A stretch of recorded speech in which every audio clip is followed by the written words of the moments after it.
Since 1934, Iowa's farmers have turned to the Iowa Farm Bureau spokesman as their trusted news source. Now, the Spokesman Speaks. Listen in and hear from leading experts on topics important to farmers and agriculture. Now, here's your host. Welcome to our October 7th edition of the Spokesman Speaks podcast. I'm Andrew Wheeler, and today's episode features Story County brothers Jason and John Maxwell, who were recently named Iowa's 2024 Conservation Farmers of the Year for their extensive conservation work. And later in the episode, we'll bring on Dr. David Brown, an Iowa State Extension behavioral health expert, for some important reminders about caring for your mental health during the busy and stressful harvest season. But let's start by heading to Story County, where spokesman reporter Bob Beyond recently sat down for an interview with Iowa's 2024 Conservation Farmers of the Year, John and Jason Maxwell.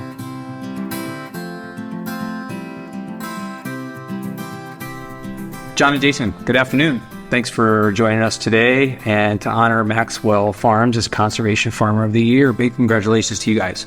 So how about we start with a little bit of a history lesson? Tell us a little bit about your farm and its background. Maxwell Farm started in the late 1800s, and we are actually the fifth generation to be here on this farm itself. Growing up, he had hogs and cattle both, row crop, corn, soybean, hay, I guess kind of the normal for around here.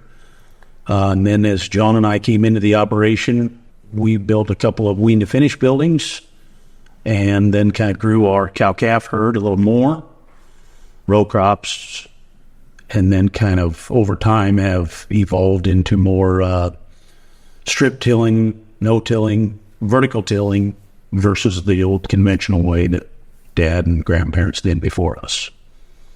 How'd you both get started in agriculture? Well, being the older one, I went right to construction business right out of school. Always loved farming growing up, but wasn't enough room and really couldn't afford it in the early mid-90s. So I went to construction and was doing that for quite a few years after, and just helping here when I could. And then here just a few years ago, hung up the construction business and here full-time. Yeah, pretty similar story. The difference, I went to the service after high school, knew I wanted to farm, and there was an opportunity in the retail business that Dad started late 90s for additional income. So I came back to run a sprayer, and that turned into more managing the marketing and stuff like that of the grain side. And so, yeah, I'm just heavy on operations now, and it's kind of the background for me. Would you guys like to share anything about your families? I've got a wife, Carrie, and my oldest, Tucker, and youngest, Carly. Tucker's in Ankeny and Carly's in Nevada. Both of them are out of school. One of them sells equipment, and the other one helps here on the farm and does side business of his own. My kids are younger. My oldest is 12. We have 4, wife Abby, and then Scott, Lane, and Dex. Dex, the youngest, he just turned, or about to turn 5, so they're just got one in junior high, and the rest are in elementary. They all enjoy the farm. I think all 6 kids enjoy it at different capacities. Some are animal lovers, some are equipment lovers, and all of them love the country, though. So what all's grown and raised here? Animals-wise, pigs and cows, wean to finish, and then a cow-calf operation. Sometimes we feed the calves out to butcher size. Sometimes we do not and sell them after weaning. Corn, soybeans, minimal amount of hay, and we're dabbling into intercropping with both corn and soybeans. So maybe that's wheat, maybe that's just different complementary crops or companion crops is what we like to call them, is what's grown. We have 5,000 pigs, and then between 100 and 140 pairs, depending on what we have for pasture and rotational grazing, things like that. Well, let's move a little bit into the conservation practices that are employed on the farm. What started first, and then what followed? We're in hilly country. We're not too far from the river bottom, so there's rolling hills and there's flat. But I grew up watching a plow. Jason probably grew up running said plow. No-till probably became the first, especially in the soybean side. And then as technology allowed us, both on the equipment technology, mechanically on how planters are accurate and versus 20 years ago, as well as GPS and things like that, strip till has become a normal for our corn crop. Other conservation practices, cover crops? Quite a bit of cover crops. Started off with just rye. We've tried aerial application. That's obviously dependent on weather so much before the crop ever comes out. We've got a Salford vertical till unit that we've got an air seeder that we pull with it. That's how we do, I would say, 90+% of our cover crops. We've dabbed in radishes and turnips. This year there'll be a fair amount of triticale. We're going to try some oats also, see how it works, because they winter kill. The rye has been real successful for us because of the cows. That's nice to have the cover crop, and then some stuff will graze pears early spring, and then we'll kill it off and put beans out there. It's been really advantageous to our whole operation. Seems like the cover crops is compiling more and more every year. Like Jason said, the rye, everything buckwheat to sorghum sedan, and you name it, trying different things. The cattle have complemented that and made it profitable to try it. But then also 60-inch corn, we've done 100 acres 2 years in a row and had good success. And that's also companion crop for the corn, as well as something to graze the cattle on in the fall, more so than just dry corn stover. There's just a lot of things that we've done. Seems like the soil is a lot happier with us than just making it black. Yeah, let's move into that a little bit. I was going to ask why you feel it's important to implement these conservation efforts. Was there a specific event or influence that inspired you? A lot of our hilly, lighter, sandier soils wash so bad. Anybody that's got hilly or light ground, if you've got waterways, you've really got to manage them all the time in order to keep them working properly. So when you go to cover crops on the whole thing, and also the tillage practices, minimum till in general, has really helped with our erosion. And you see silt at the bottom of a hill. It's just saddening knowing that all came off that hill and you're never getting it back there. So that's a big reason. I grew up with conventional, or like John said, plowing and disc ripping. And so then going from that to a vertical till, no-till, strip till, it was really tough to not see black ground, but now we see the benefits of everything staying put and not having washouts and gullies on the hills. Yeah, let's talk more about the benefits that you're seeing from the conservation practices, balancing the conservation efforts with the economic demands of farming. Soil health, water quality, obviously those are invaluable. Other examples of maybe what you're seeing in the fields? The soil erosion, the things that we want as farmers to improve it is obvious. We don't like watching our soil wash away. It takes more patience to figure out how to strip till, or maybe wait a little bit longer for the soil to warm up and things like that. But the less tillage we've noticed, the better water infiltration. I will say that sometimes, if you no-till for 5 years and then you go out there with a disc, you might see a better yield for 1 year. That is possible, depending on what's happened with commercial fertilizer over that amount of time and weather events. But all in all, staying the course with our program has been beneficial. With soil biology is a big one. Getting the balance right in the soil, from bacteria to fungus and just all the things like that. It's just very, very important. And tillage is hard on that stuff. So all kinds of tillage are. Water quality is huge. It's talked about across the state. Curious what kind of water quality benefits that you're seeing. You talked a little bit about better infiltration. Anything else? Filter strips along like creeks, and then obviously we've got CRP on some of our ground. If we put that back into production, it's really been good producing ground after it's been out of production. Water infiltration has probably been the biggest thing that's so noticeable. Any aha moments? You guys have been out in the fields, you've kind of been doing conservation practices for a while. Any times over the years where you said, yeah, this is really working? To me, it's on a farm that we haven't really owned all that long, maybe 10 years, I suppose. It was really in bad shape when we got it, and we fixed it, and then farmed it, and it had gullies and washouts every year that needed to be fixed. We went to doing cover crops and minimal tillage, whether it be vertical till or no till on that specific farm.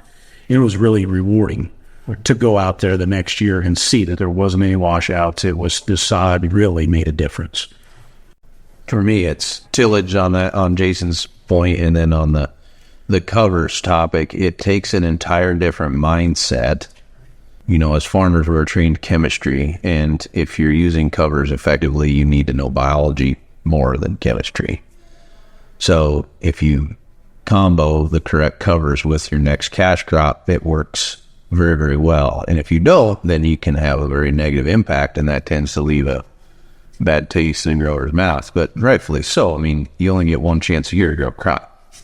So you want to do it right, and quite frankly, there probably needs to be a lot more education on the biology side of what actually happens in the soil versus what you see above it. What would you say to farmers considering implementing a practice or two? For me, it would be talk to people that have been doing it, try to reach out. The velocity of information in 2024 is really quick, and it's easy to find. And if you don't like the answer somebody gave you, or you don't like how they treat you or tell you whatever, find somebody else. I mean, there's folks that we talk to and different things that we subscribe to, and when everybody's pointing in a certain direction or saying the same thing, you kind of got to listen. Otherwise, patience probably, Jay. I mean, it's a big one. And different soil types, just because one perker it's working for us doesn't necessarily mean it's going to work for you. Like John said, from our river bottom black ground to our rolling hills that are sandy, just got to make sure you're comparing apples and apples. So how do you see the role of conservation evolving in ag over the next decade? We're seeing more of this, more conservation practices. I feel like you're going to see more and more of it, partially because prices, I do think there's savings. I know there's savings in certain things we do. So from a grower standpoint, if they can couple conservation with financial savings, and then especially when society's asking for a change, that's kind of a no-brainer. In your view, what role do farmers play in addressing environmental sustainability? Sustainability is kind of the new buzzword. Conservation plays right into that.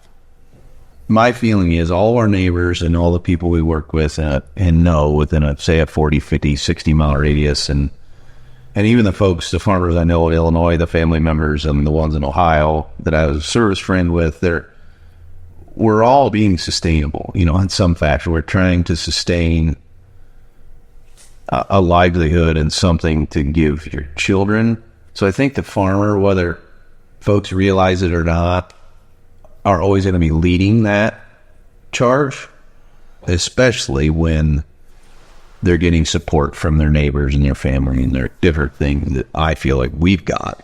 Jay and I, we're fortunate because if I was here without him, I may not have tried 15 of the things, and vice versa. But by having somebody communicate that with, they're like, okay, this is what's going to happen.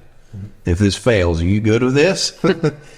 So there's a backbone there. There's a structure where we can, okay, let's do a little bit of that and not, and have that back and forth. But I do think that the farmers are leading the sustainability charge. Manure would be a big one, that really gets a black eye from, I feel like, certain members of society, and it is a very valuable resource that we have and as livestock producers. And whether you're using it, just spread manure on your farm, we're all held to a certain standard, and we have to go by soil samples and what we can use. And I feel like everybody is trying to do the right thing, and you don't want to waste it. It's not free. It's not just a waste product. It is a valuable resource. Well, let's finish with a personal note. What's been the most rewarding part of your conservation work on the farm? For me, it's like I'd mentioned earlier, just seeing our hills and stuff staying put and really raising a better crop since we've been doing these practices. I like doing dirt work as well, and shaping and maintaining waterways, maintaining buffer strips, that sort of thing. It's really cool to have these rolling hills, which you grew up with gullies, and now being able to maintain farming the whole thing. And the same thing goes with farming along the river bottom and stuff, maintaining riverbanks that aren't constantly changing the channel because of erosion. I really enjoy that personally. And I'm very similar. I'd say same exact thing. The only thing I'd add is it's been fun to help an occasional other person that is curious about it. Hey, how'd you do that? And I'll tell them, like, okay, that idea of yours is good. We did that, but it did not go well. So give them a little bit of insight on how it could work. So that's just a ton of fun, because that just brings your network bigger. And then you got more people doing the same thing. And that, again, is just building your backbone and your structure. But yeah, driving around and pick up and looking at fields and different things you've done or fixed or maintained, whatever, with your kids is pretty rewarding. It's pretty tough to beat that. Congrats to the Maxwell brothers on being named Iowa's 2024 Conservation Farmers of the Year. Near the end of the interview, you heard John allude to how rewarding it is to work with other farmers who are growing their conservation efforts as well. It's that spirit of openness and collaboration that has really pushed Iowa's conservation progress forward in recent years. To learn more about that progress and even see some examples of how it's happening in your region of the state, you can check out conservationcountsiowa.com. All right, let's switch gears and talk briefly about an aspect of farm life that we can sometimes overlook, especially in the midst of a busy harvest. I'm talking about your mental health and effective ways to manage your stress. I think we all understand the importance of our mental health, and we can all point to ways we're shortchanging our mental health needs when our schedules get tight. But it's important to be reminded of small ways we can address those needs this time of year. For that, we'll bring on Dr. David Brown, a licensed therapist and a behavioral health specialist for ISU Extension. Spokesman reporter Corey Munson takes it from here.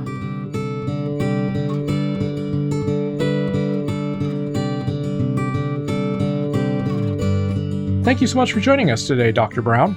Now, you recently participated in an Iowa Farm Bureau hosted webinar on dealing with farm stress and offered some kind of concrete steps to improve our mental health. Can you share those steps with us? Sure. There are really 6 good key steps to help manage our self-care. Those 6 steps are: number 1, physical activity, getting a good night's sleep, social connectedness, purpose and volunteering, embracing a positive attitude, and relaxation exercises. It's a good list for sure. I know you said right off the top there, exercise, physical activity, and getting a good night's sleep are 2 ways to improve a person's mental health. Why are those physical factors important when you're talking about a person's mental health? Well, both those factors have some really key benefits that we need to think about. For example, physical activity reduces feelings of anxiety and depression. It also reduces blood pressure, and it actually reduces the risk of weight gain, which is a factor in a lot of different stressors. Getting a good night's sleep improves mood. It helps to manage stress and helps to maintain a healthy weight again. So a lot of different benefits for physical activity and getting a good night's sleep. In your experience then, what are some of the unique stressors that really face farmers, especially this time of year? Yeah, right now we know that the farmers are experiencing stress related to the farm markets and maybe some stress related to farm finances. But we also know farmers deal with a lot of unpredictability, work interference, including, machinery breakdown. We have floods and tornadoes, many other type of weather-related disasters. Family relationships, especially those working with multi-generational farm operations, can also be a stressor as well. I would imagine, especially during harvest season, farmers may not be sleeping and eating on a regular schedule, and they may not be taking care of themselves. So what concrete advice do you offer to people this time of year specifically? Yeah, this is a really stressful time of year for farmers, given certainly the push to get the harvest in. But, I think it's really important to try to do the best that you possibly can, to eat well, get rest, and try to work a little bit of exercise in. If you have a weather break, maybe a rain comes in, you can't get right in the fields, try to get caught up on sleep and then refuel as well. So try to use that downtime to really focus on self-care. Well, and you mentioned financial circumstances impacting folks as well. Obviously, the farm economy has gone through some tough times recently. What do you advise to folks for dealing with specifically financial stressors? Well, certainly you meet with your financial advisor to control what you can control on that end and that area. But again, going back to our good self-care and building resilience to many of the stressors, including financial stressors, with some of the same things I've already mentioned. It feels so much better after we get a good night's sleep. We feel so much better physically when we get some physical exercise.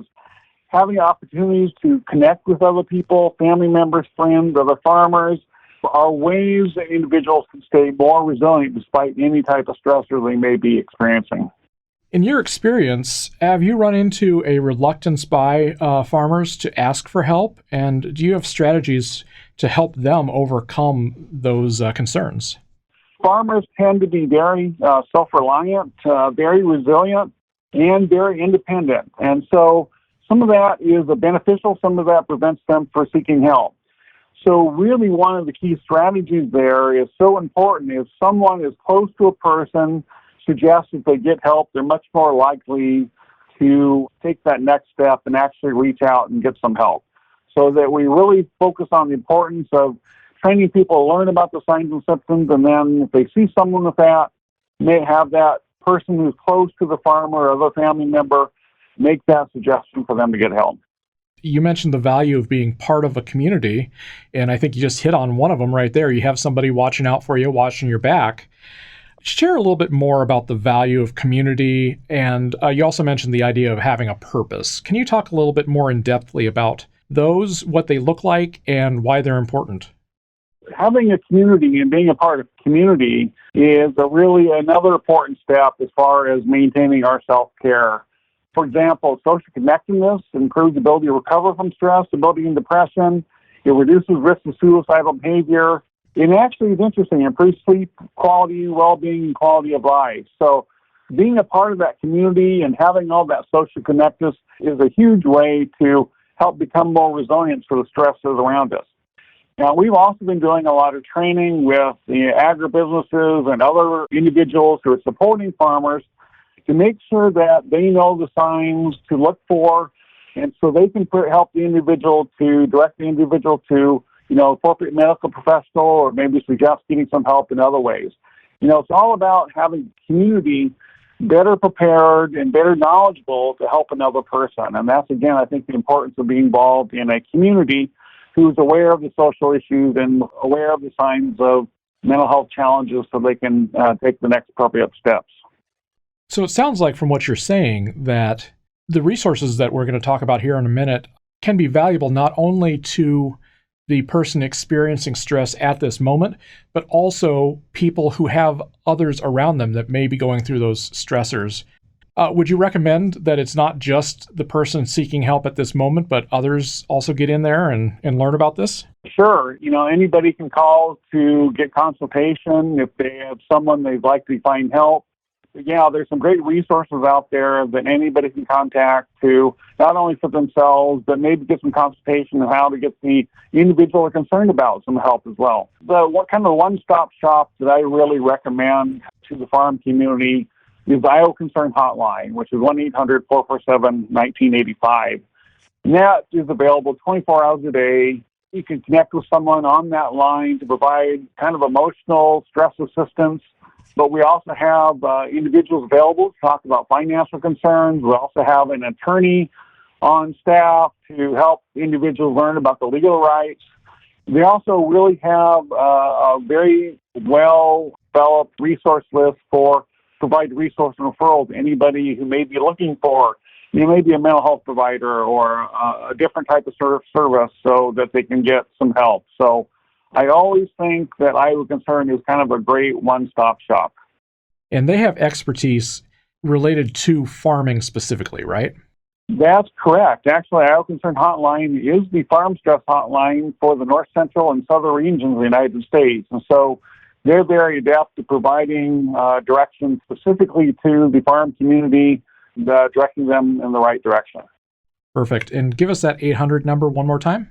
Is 1-800-447-1985. You can call or text them. They're available 24 hours a day, 7 days a week. It's confidential and free. Well, thank you very much for talking with me. I hope farmers have a safe and healthy harvest season. You know, farming can feel like a really lonely profession when times are tough, but it's so important to know that you're not alone when it comes to managing your stress and mental health. I'll second Dr. Brown's recommendation to check out the Iowa Concern website and hotline if you find yourself in need of those services. And I'd also remind you that Iowa Farm Bureau has a wide variety of farm stress management resources on its website as well, including information about free, one-on-one ongoing counseling for Iowa farm families through Personal Assistance Service. You can find all of that information by using the links down in the notes for this podcast episode or by heading out to iowafarmbureau.com/farmstress. That's all for this edition of the Spokesman Speaks podcast. We hope you picked up some useful information and that you'll join us for our next episode on October 21st. Thank you for doing the work that inspires everything we do here at the Iowa Farm Bureau, and thanks for listening to the Spokesman Speaks. Thank you for listening to the Spokesman Speaks, a podcast by Iowa Farm Bureau. Check out more podcast episodes at iowafarmbureau.com/podcast. You can also find and subscribe to the Spokesman Speaks podcast in the Apple Podcasts app, Google Podcasts, Spotify, iHeartRadio, and other popular podcast apps. We appreciate your ratings and reviews, and we welcome you to email us your feedback at podcast@ifbf.org.